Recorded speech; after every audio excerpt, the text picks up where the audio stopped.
بسم اللہ الرحمن الرحیم۔ السلام علیکم یا علی مدد۔ جب حضرت محمد صلی اللہ علیہ وآلہ وسلم نے اعلان نبوت کیا تو اہل نجران کا ایک وفد مدینے پہنچا اور آپ صلی اللہ علیہ وآلہ وسلم سے ملاقات کا سوچا کہ حضرت عیسیٰ علیہ السلام کے بارے میں آپ سے پوچھیں کہ آپ کا کیا خیال ہے۔ وہ لوگ حضرت محمد صلی اللہ علیہ وآلہ وسلم کے پاس آئے۔ انہوں نے اچھے ریشمی لباس زیب تن کیے اور سونے کی زنجیریں پہن کر آپ سے ملاقات کے لیے آئے، مگر آپ نے ان سے رخ موڑ لیا۔ 3 دن وہ لوگ آتے رہے مگر آپ نے ان سے بات نہیں کی۔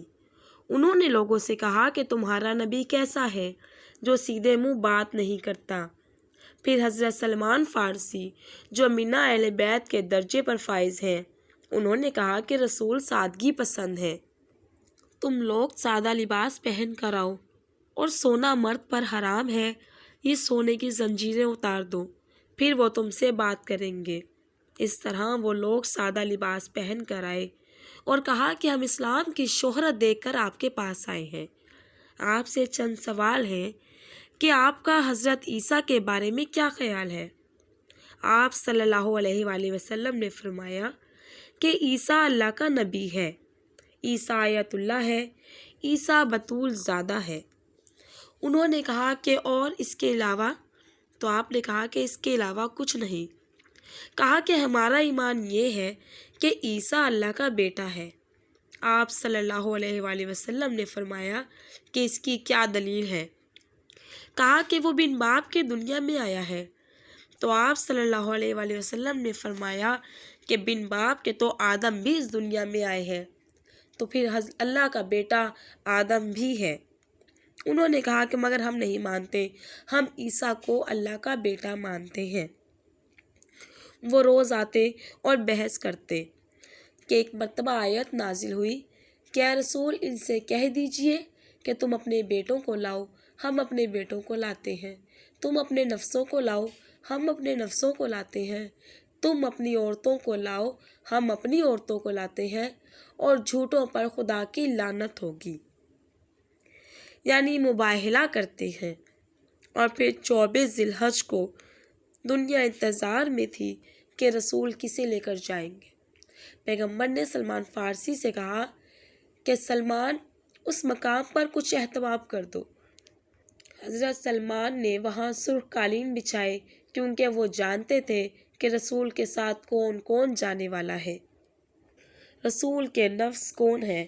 ادھر اہل نجران انتظار میں تھے کہ عیسیٰ کو اللہ کا بیٹا ثابت کر لیں گے اور ہمارا ایمان مضبوط ہو جائے گا۔ جب رسول مباہلہ کے لیے میدان میں آئے تو آگے رسول تھے جن کے ساتھ امام حسن علیہ السلام اور امام حسین علیہ السلام تھے، ان کے پیچھے بی بی فاطمہ سلام اللہ علیہا یعنی آپ کی دختر تھی، اور ان کے پیچھے حضرت علی علیہ السلام تھے۔ اتنے پر نور چہرے دیکھ کر، ایسا جلال دیکھ کر اہل نجران حیران ہو گئے۔ اہل نجران میں 70 لوگ تھے جو مباہلہ کے لیے آئے تھے، جن میں 4 ان کے سردار تھے۔